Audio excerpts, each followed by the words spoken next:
ನಂಬಿಕೆ. ಭಾರತದ ಪ್ರಜೆಗಳಾದ ನಾವು ಭಾರತದ ಪ್ರಜೆಗಳಾದ ನಾವು ಭಾರತವನ್ನು ಒಂದು ಸಾರ್ವಭೌಮ ಸಮಾಜವಾದಿ ಭಾರತವನ್ನು ಒಂದು ಜಾತ್ಯತೀತ ಪ್ರಜಾಸತ್ತಾತ್ಮಕ ಗಣರಾಜ್ಯವನ್ನಾಗಿ ರೂಪಿಸುವುದಕ್ಕಾಗಿ ಭಾರತೀಯರೆಲ್ಲರಿಗೂ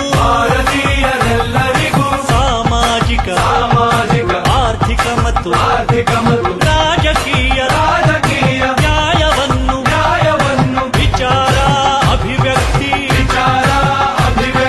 ನಂಬಿಕೆ ಧರ್ಮ ಮತ್ತು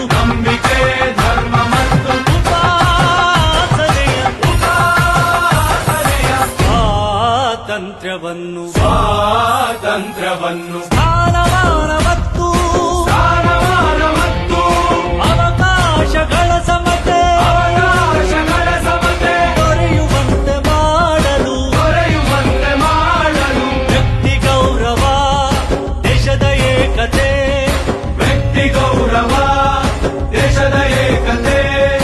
ಸಮಗ್ರತೆಗಾಗಿ ಎಲ್ಲರಲ್ಲಿ ಭ್ರಾತೃತ್ವ ಭಾವವನ್ನು ಮೂಡಿಸುವುದಕ್ಕಾಗಿ ದೃಢ ಸಂಕಲ್ಪ ಮಾಡಿ ನಮ್ಮ ಸಂವಿಧಾನ ಸಭೆಯಲ್ಲಿ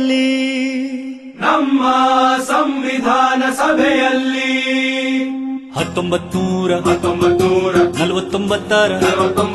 ನವೆಂಬರ್ ತಿಂಗಳ 26ನೇ ದಿನ ಈ ಸಂವಿಧಾನವನ್ನು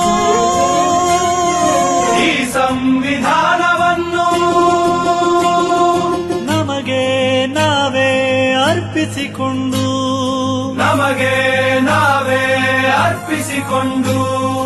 ಅಂಗೀಕರಿಸಿ ಶಾಸನವಾಗಿ ವಿಧಿಸಿಕೊಂಡಿದ್ದೇವೆ.